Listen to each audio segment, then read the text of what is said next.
On a crisp autumn evening, the golden sun was sinking behind the hills, painting the sky in hues of orange and pink. In a small, sleepy town, bordered by a dense forest, there was a dog named Rusty. Rusty was a scruffy, brown-furred dog with big, hopeful eyes and a wagging tail that never stopped moving. He had no home to call his own, and he wandered from place to place, looking for food and shelter. Rusty had once belonged to a family, but when they moved away, they left him behind. Since that day, he had roamed the countryside alone. Despite his difficult life, Rusty remained kind and hopeful. He loved people, even though many had turned him away. One particular evening, Rusty found himself walking along a quiet road that led out of the town and into the forest. He had not eaten all day, and his paws were sore from traveling.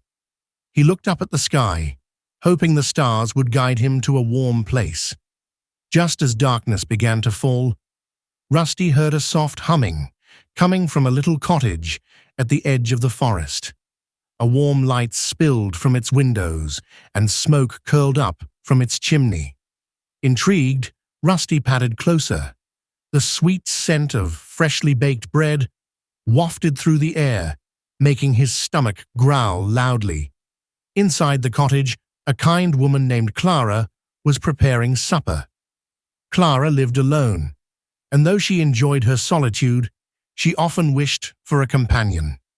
As she placed a loaf of bread on the windowsill to cool, she caught sight of Rusty's curious face peeking through the bushes. "Oh, you poor thing," Clara said softly. She walked to the door and opened it, calling out gently, "Come here, boy. You must be hungry." Rusty hesitated. Though he was eager for food, he was also wary of humans who might chase him away. But something about Clara's voice made him feel safe. Slowly, he stepped out of the shadows and approached her. Clara knelt down and offered him a piece of bread. Rusty sniffed it, then took it gingerly from her hand. It was warm and delicious, the best thing he had tasted in a long time. "Poor thing," Clara said again, noticing Rusty's thin frame and tired eyes. "You've been through a lot, haven't you?" She gently ran her hand over Rusty's fur, and to her surprise, he leaned into her touch. His tail began to wag furiously, and Clara couldn't help but smile. "Come inside," she said. "You can stay for the night." Rusty followed her into the cozy cottage. The warmth of the fire wrapped around him like a blanket, and he felt safe for the first time in weeks. Clara placed a bowl of water and a plate of scraps on the floor, and Rusty devoured every bite. That night, Rusty curled up on a soft rug by the fire. As he drifted off to sleep, he dreamed of a home where he was loved and cared for. The next morning, Rusty woke to the smell of breakfast cooking. Clara was bustling around the kitchen, humming a cheerful tune. When she saw Rusty awake, she set a bowl of porridge on the floor. "You can stay as long as you like," she said. "I wouldn't mind the company." Rusty's eyes lit up with happiness.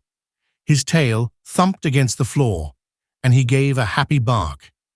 Days turned into weeks, and Rusty became Clara's constant companion.